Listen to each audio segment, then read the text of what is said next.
आज मैं आपको सिखाने जा रही हूँ शब्द, पद और पदबंध। सबसे पहले मैं आपको बताने जा रही हूँ शब्द किसे कहते हैं। वर्णों के मेल से बना स्वतंत्र ध्वनि समूह शब्द कहलाता है। वर्णों के मेल से बना स्वतंत्र ध्वनि समूह बच्चों क्या कहलाता है? शब्द कहलाता है। जैसे पानी, आज, सुबह, मेरा, ये सब क्या हैं? ये सब शब्द हैं। ध्यान दीजिए, शब्द वर्णों के मेल से बनते हैं। शब्द किससे बनते हैं? वर्णों के मेल से बनते हैं। शब्द हमेशा स्वतंत्र रूप में प्रयुक्त होते हैं। शब्द वाक्यों में नहीं आते। किस में आते हैं? स्वतंत्र रूप में प्रयुक्त होते हैं। जैसे मैंने आपको बताया, ताजमहल, पानी, चल रहा है, चल, मतलब ये सब क्या है? शब्द हैं। अलग अलग शब्द, जैसे अच्छा, तुम, लड़की आदि, ये क्या है? शब्द हैं। अतः ये क्या होते हैं बच्चों? स्वतंत्र होते हैं। अब मैं आपको पद के बारे में बताने जा रही हूँ। पद के बारे में बताने जा रही हूँ, ध्यान से सुनिए। प्रत्येक स्वतंत्र सार्थक वर्ण समूह शब्द कहलाता है। शब्द किसे कहते हैं? प्रत्येक स्वतंत्र सार्थक वर्ण समूह क्या कहलाता है? शब्द कहलाता है। जब शब्द वाक्यों में प्रयुक्त होते हैं तब वे स्वतंत्र ना होकर व्याकरण के नियमों में बंध जाते हैं और वे पद कहलाते हैं। क्या बताया मैंने? यदि शब्द अलग है, वर्णों के सार्थक समूह है और शब्द अलग है तो वो शब्द है। और जब शब्द वाक्य के नियम में बंध जाता है और व्याकरण के नियम में बंध जाता है और वाक्य में प्रयुक्त हो जाता है तो वो क्या कहलाता है बच्चों? पद कहलाता है। अब मैं आपको बताने जा रही हूँ पदबंध की विशेषताएं। पदबंध एक से अधिक पदों का होता है। कितना होता है? पदबंध एक से अधिक शब्दों का होता है। वो शब्द 2 भी हो सकते हैं, 3 भी हो सकते हैं, 4 भी हो सकते हैं। पद के स्थान पर पदबंधों का क्या किया जाता है? प्रयोग किया जाता है, प्रयोग हो सकता है। अब आपको मैं बताने जा रही हूँ, ध्यान दीजिए। पदबंध कितने होते हैं या पदबंध के भेद कितने हैं? बच्चों, पदबंध के 5 भेद हैं। नंबर 1 संज्ञा पदबंध, सर्वनाम पदबंध, तीसरा नंबर विशेषण पदबंध, चौथा क्रिया पदबंध, पांचवा क्रिया विशेषण पदबंध। पदबंध कितने बताए? 5। कौन कौन से? संज्ञा पदबंध, सर्वनाम पदबंध, विशेषण पदबंध, क्रिया पदबंध, क्रिया विशेषण पदबंध। पहले इनके नाम याद होने चाहिए। आगे चलते हैं हम संज्ञा पदबंध के बारे में आपको बताती हूँ। वाक्य में संज्ञा का काम करने वाले पद समूह क्या कहलाते हैं? संज्ञा पदबंध कहलाते हैं। फिर सुन लीजिए, संज्ञा पदबंध वाक्य में संज्ञा का काम करने वाले पद समूह संज्ञा पदबंध कहलाते हैं। ध्यान दीजिए बच्चों, नोट करने की बात है, बड़े ध्यान से सुनिए। आपने ध्यान देना है कि क्या पूछा है। पदबंध, फिर उन 5 प्रकार के पदबंधों को मन में याद कीजिए। पद, सबसे बड़ी बात तो ध्यान देने योग्य यह है कि वाक्य में रेखांकित रेखा कहाँ तक खींची गई है या मैं कहाँ तक खींच रहा हूँ। वाक्य में रेखांकित रेखा कहाँ तक खींची गई है या मैं कहाँ तक खींच रहा हूँ, खुद खींचनी है तो इस चीज का ध्यान देना है। और रेखा कहाँ आकर खत्म होती है उस पॉइंट को पकड़ लेना है। जिस शब्द के नीचे रेखा आकर खत्म हो जाए आपने उस पॉइंट को पकड़ लेना है। तो वो जो है उसी के हिसाब से क्या होगा? पदबंध होगा, संज्ञा पदबंध होगा। ऐसे यदि सर्वनाम शब्द या विशेषण के नीचे खत्म होती है तो सर्वनाम पदबंध या विशेषण पदबंध होगा। यदि रेखांकित रेखा संज्ञा के नीचे आकर खत्म होती है तो संज्ञा पदबंध। सर्वनाम के नीचे आकर खत्म होती है तो सर्वनाम पदबंध, और रेखांकित रेखा विशेषण के नीचे आकर खत्म होती है तो वो विशेषण पदबंध होगा। मैं आपको संज्ञा पदबंध के कुछ उदाहरण दे रही हूँ। ध्यान से देखिए। परिश्रम करने वाला छात्र पास हो गया है। मैंने वाक्य बोला परिश्रम करने वाला छात्र पास हो गया है, और मैंने आपको रेखांकित रेखा दी परिश्रम करने वाला छात्र के नीचे रेखा मेरी खत्म हो गई। अब देखो, व्याकरण के नियम के अनुसार छात्र क्या है? छात्र है संज्ञा। तो परिश्रम करने वाला छात्र हमारा क्या बन गया? संज्ञा पदबंध बन गया। दूसरा उदाहरण देखिए। मेज पर रखी हुई पुस्तक मेरी है। मेज पर रखी हुई पुस्तक मेरी है। रेखांकित रेखा की मैंने मेज पर रखी हुई पुस्तक, ये रेखांकित रेखा कर दी। तो अब ध्यान दीजिए, रेखा कहाँ खत्म हुई? पुस्तक के नीचे। पुस्तक क्या है व्याकरण के अनुसार? संज्ञा।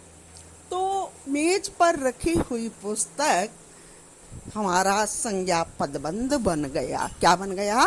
संज्ञा पदबंध बन गया। आगे देखिए।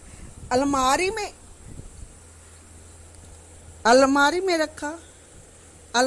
में रखा मेरा कोट निकाल लाओ। रेखांकित रेखा की आपने अलमारी में रखा मेरा कोट, यहाँ रेखा खत्म हो गई। तो अब देखिए कोट क्या है व्याकरण की दृष्टि से? कोट संज्ञा है। तो आपका क्या बन गया? संज्ञा पदबंध बन गया। सर्वनाम पदबंध के उदाहरण देखिए। सदा हंसते रहने वाले तुम आज उदास क्यों हो? पेपर में रेखांकित रेखा आई, सदा हंसते रहने वाले तुम के नीचे आकर खत्म हो गई। तो तुम क्या है व्याकरण की दृष्टि से? व्याकरण की दृष्टि से तुम हुआ सर्वनाम। तो हमारा क्या बन गया? सर्वनाम पदबंध बन गया। अगला उदाहरण देखिए। बाहर से आए हुए छात्रों में से कुछ मांसाहारी हैं।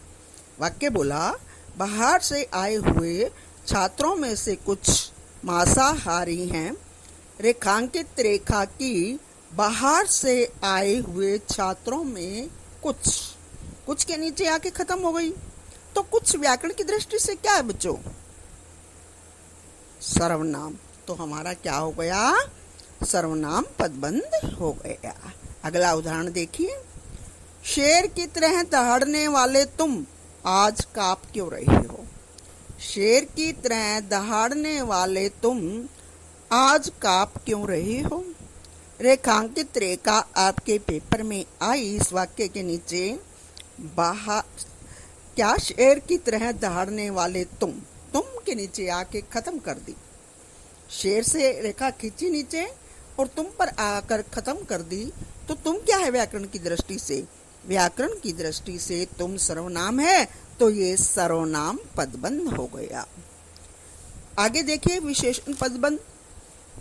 विशेषण पदबंध नियमित रूप से अध्ययन करने वाले छात्र अच्छे अंक लाते हैं। वाक्य बोला नियमित रूप से अध्ययन करने वाले छात्र अच्छे अंक लाते हैं। रेखांकित रेखा निमित्त से शुरू की और करने वाले तक आकर खत्म कर दी। करने वाले तक आकर खत्म कर दी।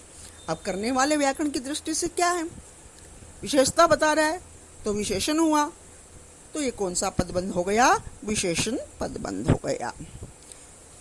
तुम बड़े अच्छे विद्यार्थी हो। वाक्य बोला तुम बड़े अच्छे विद्यार्थी हो। रेखांकित रेखा की तुम बड़े अच्छे क्या है व्याकरण की दृष्टि से? व्याकरण की दृष्टि से अच्छे हुआ विशेषण। तो हमारा ये बन गया विशेषण पदबंध। अगला वाक्य देखिए। तुम्हारी छोटी बहन शरारती है। तुम्हारी छोटी बहन शरारती है। रेखांकित रेखा की तुम्हारी छोटी, तुम्हारी छोटी तक आकर रेखा को खत्म कर दिया। अब छोटी क्या है व्याकरण की दृष्टि से? छोटी हुई। विशेषण, तो ये हमारा बन गया विशेषण पदबंध। अब मैं आपको क्रिया पदबंध के बारे में बताने जा रही हूं। बारिश हो रही है, सबसे पहले आपको क्रिया चाटनी आनी चाहिए। क्रिया आपको वाक्य के अंत में मिलेगी, बीच में तो पूर्वकालिक क्रिया होती है। वाक्य के अंत में मिलेगी। तो बारिश हो रही है, पेपर बनाने वाले ने इस वाक्य को हो रही है रेखांकित किया, बारिश को छोड़ दिया, हो रही है को रेखांकित किया। तो व्याकरण की दृष्टि से हो रही है क्या है? क्रिया। तो क्रिया क्या हुई? क्रिया पदबंध हो गई, क्योंकि पदबंध पूछा है, सारी क्रिया को अंडरलाइन कर रखा है। बारिश हो रही है, तो ये हमारे क्या, बारिश हो रही है। हो रही है अगर अंडरलाइन है, रेखांकित रेखा है, तो ये हमारा क्रिया पदबंध हो गया। अगला वाक्य देखिए, बच्चों ने बड़ा शोर मचा रखा है। बच्चों ने बड़ा शोर मचा रखा है को रेखांकित कर दिया और पदबंध पूछा। तो बताइए कौन सा हुआ? मचा रखा है, तो ये भी हमारा क्रिया पदबंध हो गया। अगला वाक्य देखिए, नाव डूबती चली गई। अंडरलाइन की रेखांकित रेखा की डूबती चली गई। डूबती चली गई बच्चों क्रिया है। पूछा क्या है? पदबंध पूछा है, तो डूबती चली गई हमारा हो गया क्रिया पदबंध। क्रिया विशेषण पदबंध। क्रिया विशेषण पदबंध में आपको अव्यय अवश्य मिलेगा। क्या मिलेगा? अव्यय मिलेगा।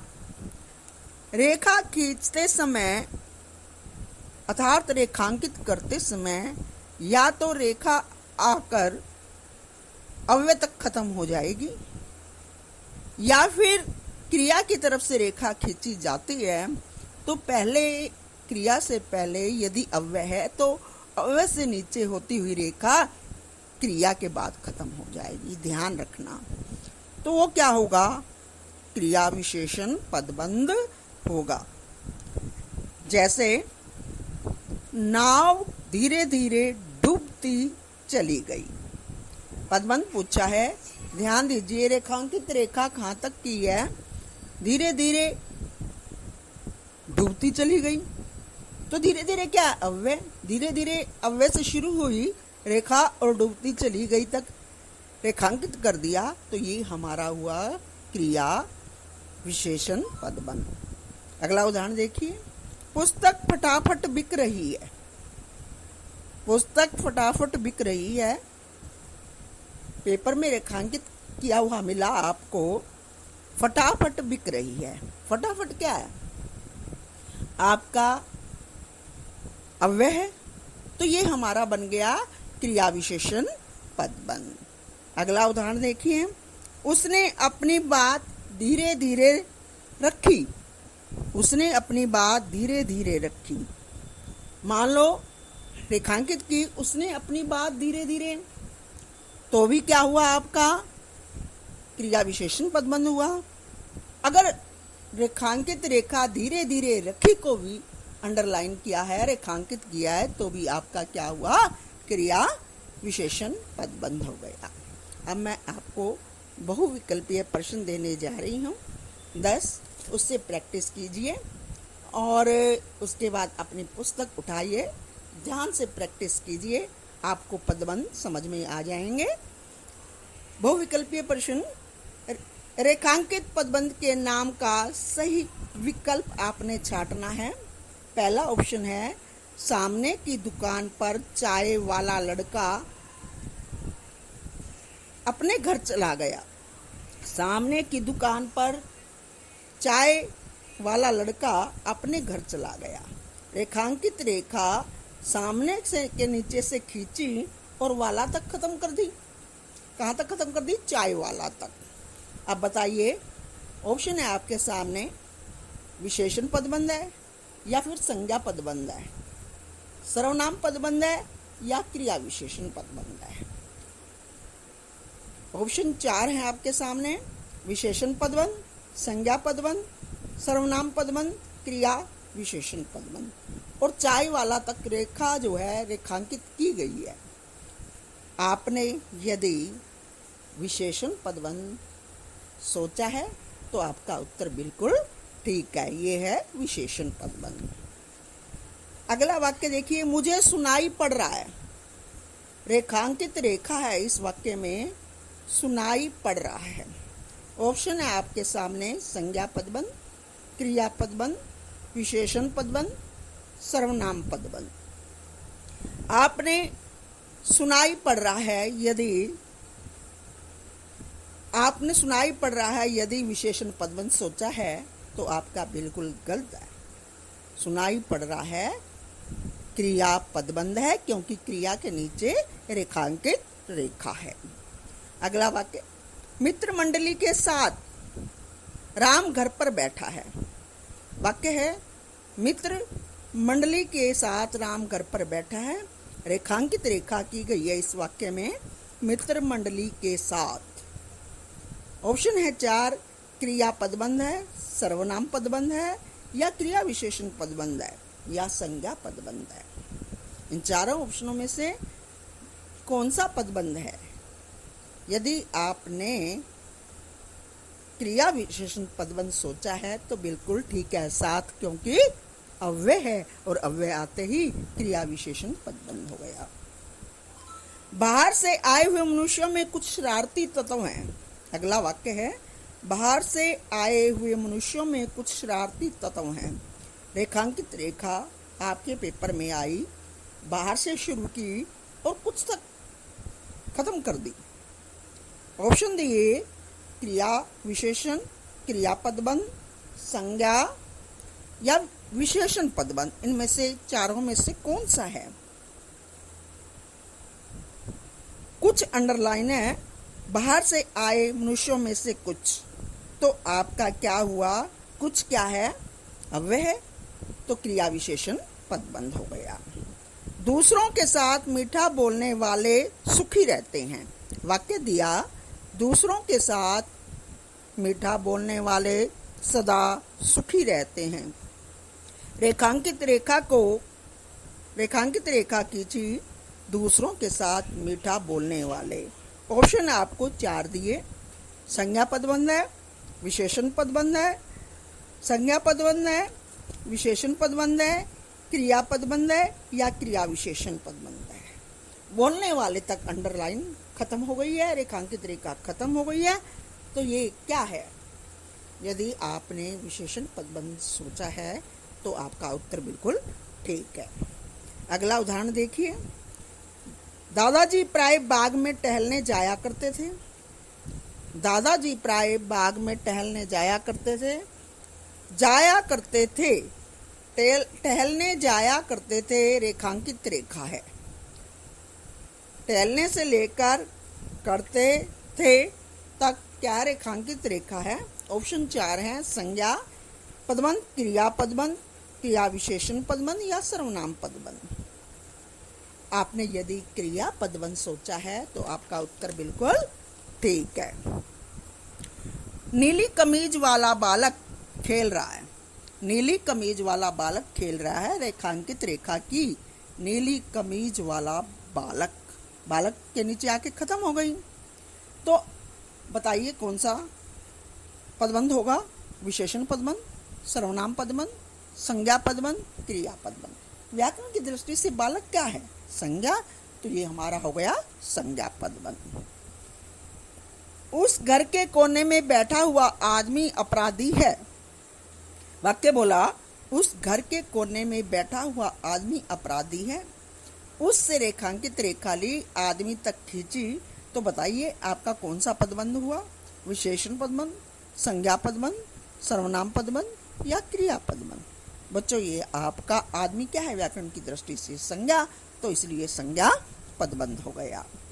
अगला वाक्य देखिए, यह गाड़ी चली जा रही है। वाक्य दिया, यह गाड़ी चली जा रही है।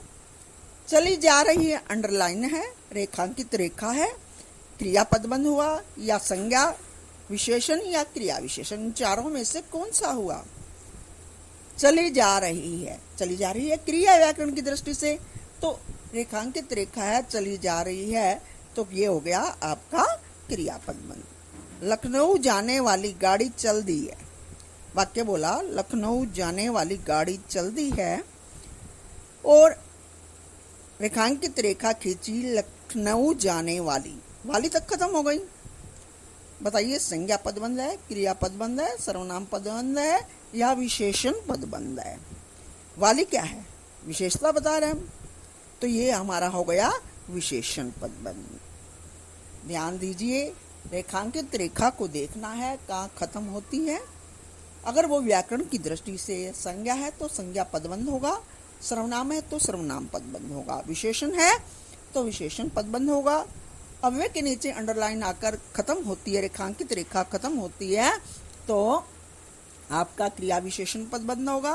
और यदि क्रिया से पहले अव्यय दे रखा और अव्यय को साथ लेकर क्रिया रेखांकित कर रखी है, तो आपका क्रिया विशेषण पदबंध होगा।